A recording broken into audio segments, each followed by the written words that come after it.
नमस्कार। आप हमें जानते हैं। आज हम जिस विषय में बात कर रहे हैं ये सुप्रीम कोर्ट में एक बहुत ही बड़ा दुर्भाग्यजनक घटना घटा है। शायद आप सोशल मीडिया पर उसको देखे भी होंगे या शायद नहीं भी देखे होंगे।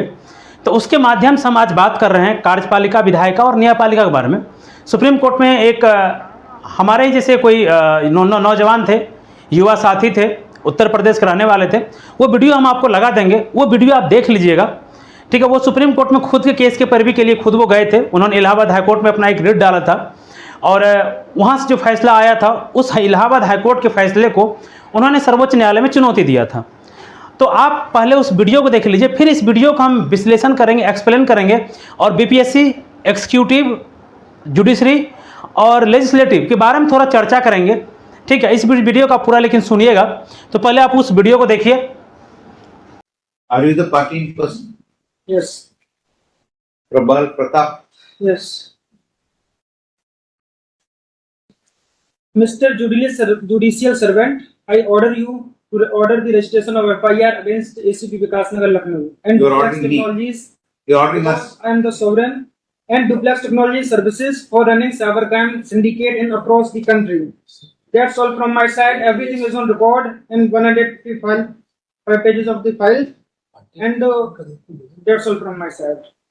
And these are few papers I have. So at this point, ये दे देना मादरचोद CGI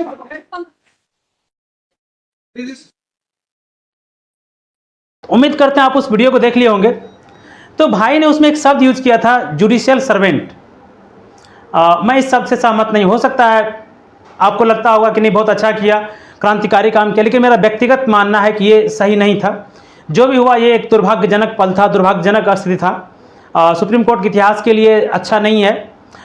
ये भारत के लोकतंत्र के लिए अच्छा नहीं, हमारे देश के लिए अच्छा नहीं है, संवैधानिक संस्थाओं के लिए अच्छा नहीं है कि इस तरीके के शब्द का प्रयोग आप करते हैं। और फिर उन्होंने कहा कि आई ऑर्डर यू, मतलब उन्होंने कहा कि सुप्रीम कोर्ट को मैं आपको ऑर्डर दे रहा हूँ। और ऑनरेबल जस्टिस ने पूछा भी कि आप ऑर्डर दे रहे हैं, तो ये उसका पार्ट था। और आपने देखा कि फिर किस तरीके से उन्होंने बाद में एक गाली शब्द का प्रयोग किया।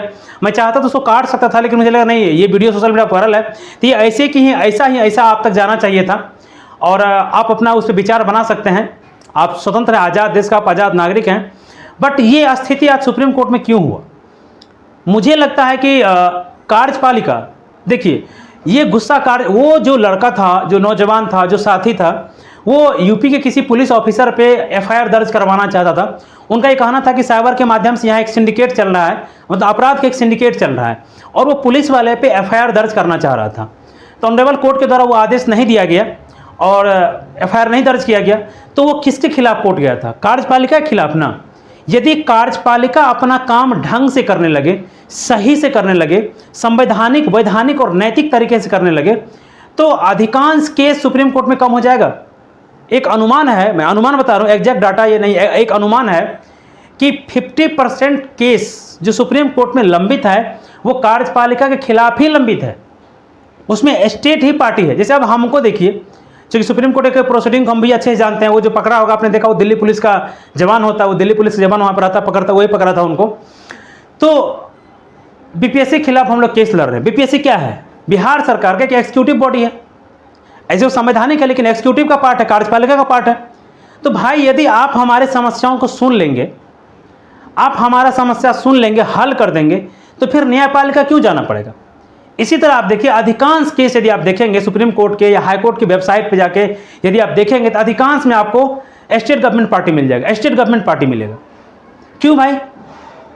तो मैं ये कह रहा हूँ कि इसमें देखिए, न्यायपालिका के फैसले से आप असहमत हो सकते हैं, लेकिन मुझे यहाँ पे न्यायपालिका कोई कमी नहीं दिख रहा है। इसलिए नहीं दिख रहा है क्योंकि देखिए, वो न्यायपालिका का एक प्रोसेस है कि आप किसी के खिलाफ यदि केस करते हैं तो आप एक ड्राफ्ट बनाते हैं, फिर फाइल करते हैं, फिर आपका तारीख आता है जिसको हम लोग डेट कहते हैं, केस लिस्ट होता है, और आपको अपनी बात रखने का अवसर दिया जाता है।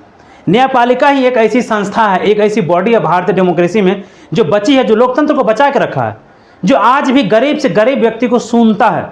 हाँ, फैसला, आप उसके फैसला से सहमत हो सकते हैं, असहमत हो सकते हैं, फैसला आपके पक्ष में आ सकता है, आपके विपक्ष में आ सकता है, वो कोर्ट के, वो केस के मेरिट पे, एविडेंस पे डिपेंड करता है, लेकिन आपको अपनी बात रखने का अवसर देता है।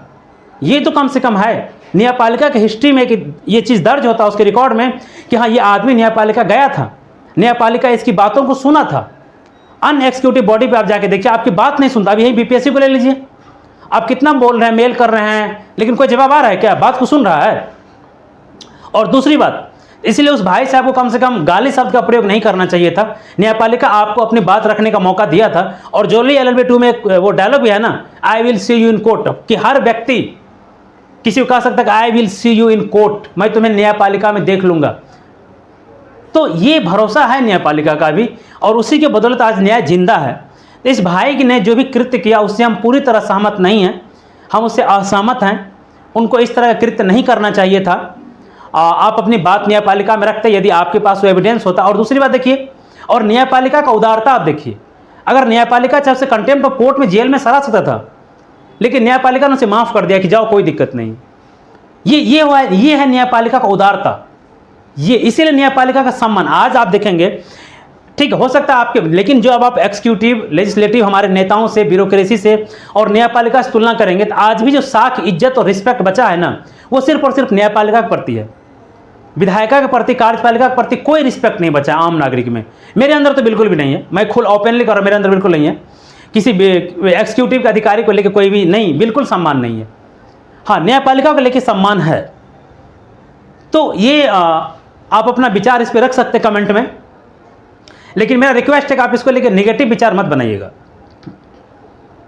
क्योंकि आपको लगेगा कि न्यायपालिका नहीं। देखिए, न्यायपालिका में कमियां हैं, इस बात से हम भी सहमत हैं, कमी है उसमें। ऐसी कोई भी व्यवस्था नहीं होती जो परिपूर्ण हो, कमी होता है, उसमें सुधार की गुंजाइश, आवश्यकता हमेशा रहता है। परंतु आज भी वो सर्वश्रेष्ठ व्यवस्था है जो न्यायपालिका आज भी, अगर तीनों व्यवस्था से तुलना करें, संस्थाओं से तुलना करें, तो सबसे बेस्ट न्यायपालिका है। तो मैं एग्जीक्यूटिव, कार्यपालिका और संवैधानिक पद पे बैठे हुए हर उस कार्यपालिका के अधिकारी से हम निवेदन कर रहे हैं कि आप अपने जिम्मेदारी को निभाइए। आप ऐसा मत कीजिए, जो आप कर रहे हैं ये आप ठीक नहीं कर रहे हैं, ये आप सही नहीं कर रहे हैं। और विशेष करके हम बीपीएससी के चेयरमैन और सेक्रेटरी को भी कहना चाहेंगे, और एग्जाम कंट्रोलर को भी, जो आप कर रहे हैं कार्यपालिका पद पर बैठ के, सही नहीं कर रहे हैं, या बिल्कुल गलत कर रहे हैं, और छात्र को आप परेशान कर रहे हैं। तो ऐसा दिन ना आए कि आपको भी कभी असहज स्थिति का सामना करना पड़े। कोई युवा साथी हमारे आपको भी किसी असंवैधानिक शब्दों संबोधित कर दे। मैं नहीं चाहूँगा वो दिन आए, मैं किसी से ऐसा नहीं कहूँगा कि आप ऐसा करें, लेकिन बर्दाश्त करने की भी अपनी एक सीमा होती है। तो आप ऐसा ना करेंगे, मैं रिक्वेस्ट कर रहा हूँ कि असंवैधानिक शब्द का प्रयोग आप ना करेंगे। लेकिन उस पद पर बैठे हुए हर उस व्यक्ति को भी सोचना चाहिए था कि आप राजा नहीं हैं। जो कार्यपालिका के माध्यम से संवैधानिक पद पर बैठे, कार्यपालिका संवैधानिक पद जो है, जो उस पर बैठे हुए हैं, उसने, आप राजा नहीं हैं। आपका पीढ़ी दर पीढ़ी उस पद पे नहीं रहेगा, आप किराएदार हैं, आपका जायती मकान नहीं है। तो हो सकता है असहज स्थिति का सामना कभी आपको ऊपर करना पड़ सकता है। जब आप रिटायर कर जाएंगे, पद पे नहीं रहेंगे, तो कोई प्रोटोकॉल आपके ऊपर लागू नहीं होता है। अभी जो आप हठधर्मिता दिखा रहे हैं कि हम बॉस हैं, मिलेंगे नहीं, सवाल का जवाब नहीं देंगे, कब तक जवाब तो देना ही पड़ेगा। और एक 32 ईयर का लड़का आप के सवालों का आप सामना नहीं कर पा रहे हैं, जवाब आपको देना पड़ेगा। आज तक आपने कॉपी बाहर नहीं किया है, मार्कशीट नहीं दिया भाई, क्यों? तो चलिए, उम्मीद करते हैं कि आप सारे समस्या को समझ गए होंगे। मुझे लगा था कि इस पर अपनी बात रखनी चाहिए थी, और मैं हाथ जोड़ के एग्जीक्यूटिव के हर उस अधिकारी से निवेदन करता हूं कि आप अपनी जिम्मेदारी को समझिए। आप अपनी जिम्मेदारी को भूल रहे हैं, और ये मत समझिए कि आप यदि पद पे हैं तो जो हमारे देश के युवा हैं, जेनजी है, हम लोग हैं, तो आपसे कम नॉलेज नहीं रखे हुए हैं। यदि आमने सामने दो हाथ हो जाए तो आपसे अधिक नॉलेज अभी भी रखे हुए हैं। तो आप ये ना समझें कि हम इस पद पर बैठे थे, हम बहुत ज्ञानी हैं, सर्वज्ञानी हैं, सर्वमान्य हैं, हम ही हैं, जो कुछ हम ही हैं, ऐसा आप ना समझें। आपसे अधिक ज्ञान लेके यहाँ बैठे हुए हैं, और तब आंख में आंख डाल के बात कर रहे हैं। यदि ज्ञान नहीं होता, नॉलेज, तो आंख में आंख डाल के बात नहीं कर पाते। और हिम्मत नहीं है कि सामना करेंगे। आप सामना कीजिए, लेकिन कब तक छुपेंगे? कब तक? बाहर तो चीज़ें आएंगी और हम ला के रहेंगे, क्योंकि इस देश का संविधान हमें इतना ताकत देता है, इतना शक्ति देता है कि हम अपने अधिकारों का उपयोग करके हर उस चीज़ को अचीव कर सकते हैं, प्राप्त कर सकते हैं संवैधानिक तरीके से जो हमें चाहिए, और जिसे आप छिपाने का प्रयास कर रहे हैं। ठीक है, चलिए मिलेंगे फिर और किसी वीडियो में। आज हम किसी और विषय पे वीडियो बनाने वाले थे, लेकिन इस तरह का इंसिडेंट हो गया तो मुझे लगा कि इस पे अपनी बात रखनी चाहिए थी, और जो भी था वो सही नहीं था। अब देखते, हो सकता है न्यायपालिका तो अभी इस वीडियो को हटाने का कोई आदेश नहीं दिया है, तो आने वाले दिनों में देखते हैं कि ये वीडियो रहता है या वीडियो हट जाता है। बट न्यायपालिका में इस तरह की घटना नहीं होनी चाहिए थी, हम इससे सहमत नहीं हैं। मैं फिर से कह रहा हूँ कि न्यायपालिका ही एक वैसी संस्था है जो गरीब से गरीब व्यक्ति को अपनी बात रखने का अवसर देता है। आप कहें गरीब आदमी का पहुँच तो वहाँ तक होता नहीं है, सही कर, लेकिन लोअर जुडिशरी भी तो है। जुडिशरी हमारा एकल न्यायपालिका है, एक हायरार्की है हमारा, सुप्रीम कोर्ट, हाई कोर्ट और lower district court, lower judiciary. तो लोअर जुडिशरी में तो अपनी बात लोग रखते हैं ना, और जिसके पास थोड़ी बहुत भी क्षमता, आखिर वो उच्चतम न्यायपालिका या उच्च न्यायपालिका तक तो जाते ही हैं। इसलिए आप न्यायपालिका को लेकर या संवैधानिक संस्थाओं को लेकर इतना निगेटिव धारणा ना बनाएं। हमें इसी व्यवस्था को सुधार करना, सुधरवाना है, उसी से काम करवाना है,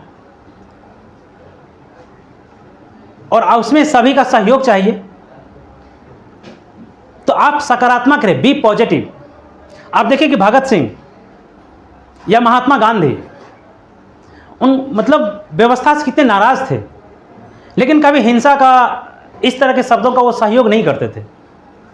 उन्होंने हमेशा, व्यवस्था से नाराजगी हो सकती है, होता है, लेकिन उसकी भी अपनी एक मर्यादा होती है। आप जानते हैं कि हाँ, भले ही संवैधानिक पद बैठे हुए लोग उस मर्यादा को तोड़ दे, उसका परिणाम उसको मिलता भी है, ऐसा नहीं कि नहीं मिलता है।